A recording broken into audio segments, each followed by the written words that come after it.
Hello and welcome to Straight Talk. I'm Ludovica Brignola. It was a strong statement from Turkey's Foreign Minister Mevlut Cavusoglu as he stood next to his Russian counterpart at the G20 summit in Rome that Turkey cannot be blamed for how UAVs that it sold to other countries are used.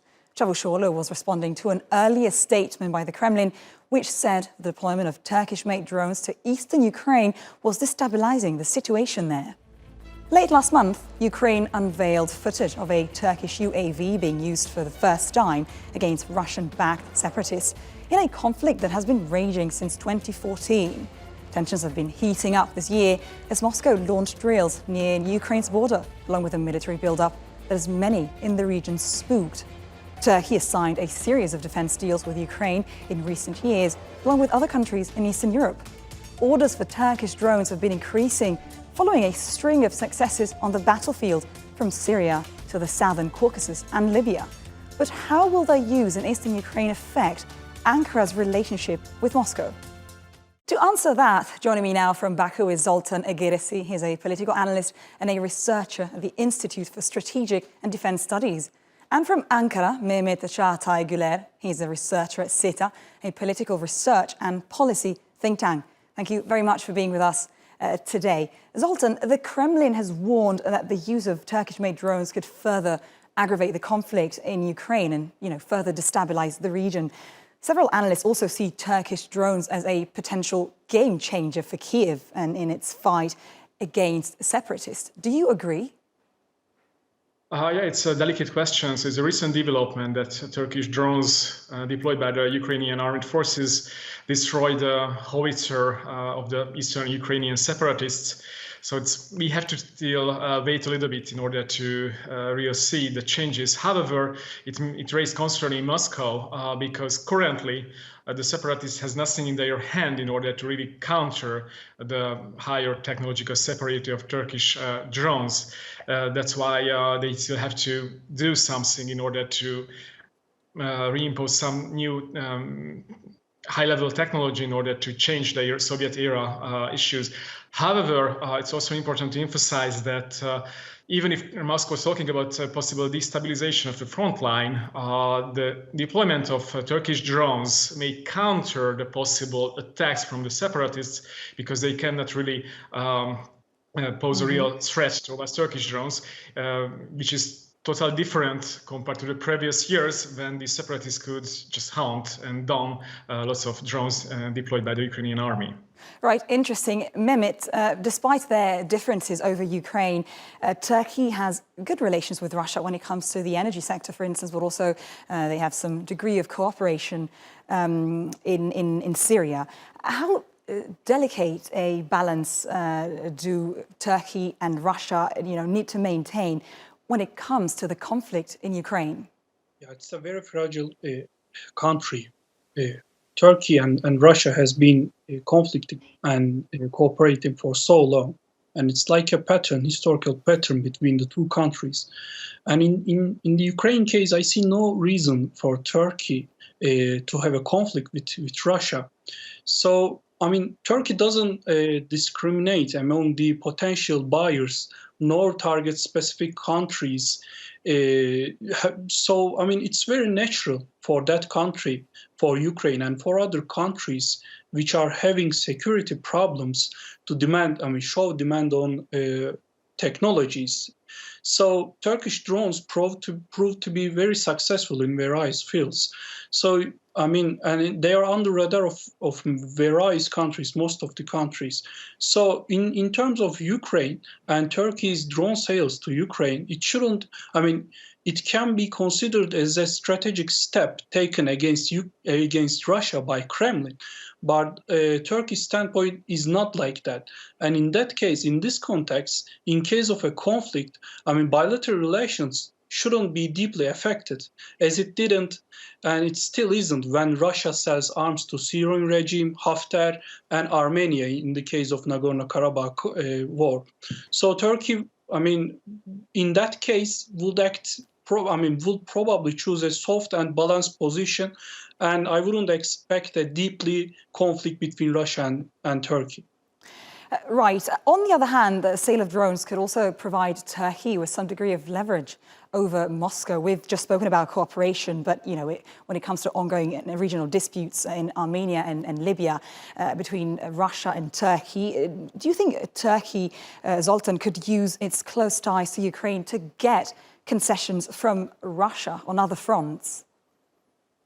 Yes, in theory. However, it's important to highlight that there is a huge range of various issues between Turkey and Russia, let's say a matrix of issues which really gives a really difficult partnership and relation between the two countries.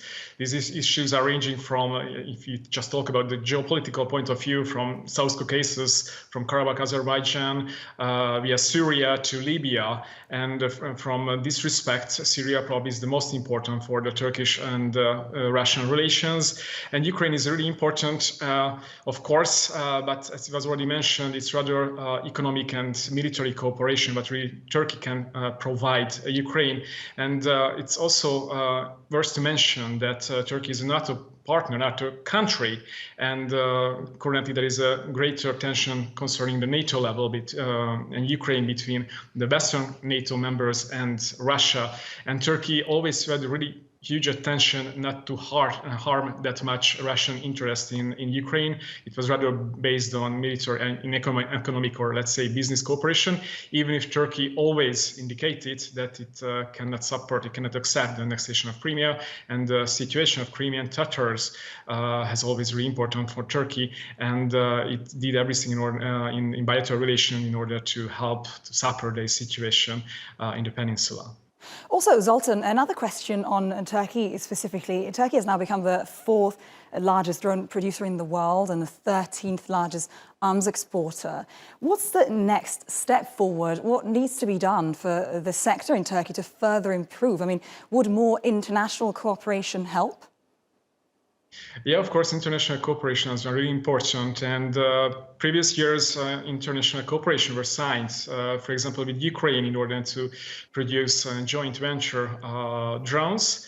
We will see that will happen in the future, but it's a really important pillar. And on the other hand, as Turkey managed to, let's say, conquer the international drone market by technological development and with low-cost products, if Turkey would like to strengthen its position and maintain its position, it always has to take a huge concession and the support for research and development projects. So technology first, and of course, in order to overcome various difficulties within the Turkish indigenous industry, military industry, joint ventures, cooperation, especially in the engines level, can really contribute to the development of Turkish drone sector. Right. Mehmet, in May this year, Poland's defense minister also signed a deal to buy combat unmanned aerial vehicles from Turkey, making it the first NATO and EU member state to purchase Turkish drones. I mean, Poland is also one of the few member states that openly support Turkey's accession to the EU. How would this impact on, how would this impact Turkey-EU relationships, but also what message is this deal sending Europe? Well, first of all, major weapon procurements often create a long-term military relationship between the supplier and the recipient states, which have the potential to deepen military cooperation and may lead to a spillover effect for cooperative endeavors in the other sectors. So I will see three bigger implications, which is, including and beyond the Turkey-EU relations. So first, I will say the deal, may boost ally capabilities within NATO by providing cost-effective capabilities and deterrence while increasing alliance solidarity and cohesion. And second, the deal may further strengthen the idea that Turkish drones could be perfect counter-instrument to Russian air and missile defense systems. And the third, the deal between Turkey and Poland will likely facilitate the export of Turkish drones to the other customers, including the EU countries, which may be the most significant consequence on Turkey-EU relationship, I will suggest. Zoltan, a senior United States senator has proposed measures that target Turkey's defense sector. It's put the drone program under scrutiny, and he claimed that Turkey's drone sales are dangerous and destabilising and a threat to peace and human rights. Is this only symbolic, do you think, or could it get traction? It's still rather symbolic, but we will see what will happen in the future. Both Menendez, who is the senator who just started this project, it's rather favoring the Armenian and Greek lobby within the United States. But in the greater political context, and this is really important, Turkey's image in the United States is rather degrading. And if Turkey really would like to avoid any kind of sanction, which, for example, really happened due to the purchase of S-400 missile defense system from Russia, it has to work a little bit more in order to mend fences in the United States. However, in both sides, we can see these threats and various issues which will be really difficult to overcome. Mehmet, Kyrgyzstan has become the latest buyer of Turkish combat drones, and Guler has also requested to buy Turkish drones, and deals are being negotiated in Morocco and Ethiopia. Would there be challenges for Turkey if it really were to become a major drone procurer, rivaling the US and the UK? In IR terms, in international relations, one specifically expects a challenge against Turkish drone sales. But in this case, in case of Turkey's Turkish combat drones export to Kyrgyzstan, I wouldn't expect a challenge from bigger countries, because I mean, Turkey as a significant NATO country, it's important for a NATO country to have an impact, to have an influence on Central Asian countries like Kyrgyzstan. So the other countries, the major other NATO countries or the other sellers that are ally of Turkey shouldn't challenge Turkey in those cases. And rather than impacting the relations, rather than causing conflict, or rather than causing challenge for Turkey, I will expect a more positive future, and I will expect a spillover effect in Central Asian countries as well, because as Kazakhstan leader, he also declared the Kazakhstan's they are also interested in Turkish drones as well. So I will expect the other countries, the other Turkey Council countries, for instance, Uzbekistan, may also be interest of Turkish drones, because none of the Central Asian countries will be, I mean, all of the Central Asian countries actually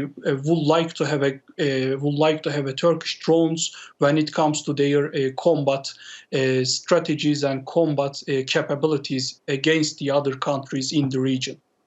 Mehmet, Zoltan, thank you very much for being with us today.